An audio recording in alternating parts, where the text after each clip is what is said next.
Hi, welcome to my channel. All updates for you. First time channel க்கு வரவங்க மறக்காம subscribe பண்ணிக்கோங்க. இந்த வீடியோல அண்ணாமலை யுனிவர்சிட்டி டிடிஇ பத்தின அப்டேட் தான் பார்க்க போறோம். சோ நேத்தே டேட்ல யுனிவர்சிட்டிக்குள்ள ஒரு சர்க்குலர் வந்து ஃபார்வர்ட் பண்ணிருக்காங்க. இந்த சர்க்குலர்ல என்ன இன்ஃபர்மேஷன் இருக்குன்னு பாத்தீங்கன்னா யுனிவர்சிட்டி நேமை வந்து இப்போ சேஞ்ச் பண்றாங்க. சோ ஆல்ரெடி பாத்தீங்கன்னா அண்ணாமலை யுனிவர்சிட்டி டிடிஇ அப்படின்ற மாதிரி தான் வந்து யுனிவர்சிட்டியோட நேம் இருந்துச்சு. இப்போ அதை என்னவா சேஞ்ச் பண்றாங்கன்னு பாத்தீங்கன்னா Annamalai university centre of distance and online education டிடிஇன்னு இருந்ததை சிடிஓஇ அப்படின்ற மாதிரி சேஞ்ச் பண்ணுறாங்க. ஸோ இனிமேட்டு பார்த்தீங்கன்னா உங்களுக்கு யூனிவர்சிட்டிலேருந்து லெட்ரு இந்த மாதிரி வந்துச்சுன்னா அண்ணாமலை யூனிவர்சிட்டி சிடிஓஇ அந்த மாதிரி தான் போட்டு வரும். நிறைய யூனிவர்சிட்டிஸ் இது போல் வந்து சேஞ்ச் பண்ணுறாங்க. ஏன்னு பார்த்தீங்கன்னா டிஸ்டன்ஸ் எஜுகேஷன் மட்டும் கொடுக்காம இப்போ ஆன்லைன் எஜுகேஷனும் சேர்த்து கொடுக்குறாங்க.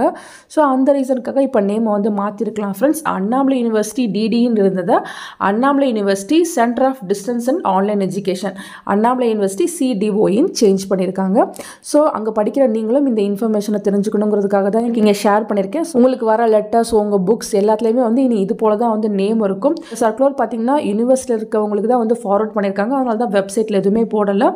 ஸோ இந்த இன்ஃபர்மேஷன் உங்களுக்கு யூஸ்ஃபுல்லாக இருக்கும்னு நினைக்கிறேன் ஃப்ரெண்ட்ஸ். ஃபர்தராக உங்களுக்கு ஏதாச்சும் அப்டேட் கிடைச்சா கண்டிப்பாக வீடியோ போட்டு சொல்கிறேன். தேங்க்யூ ஃபார் வாட்சிங்.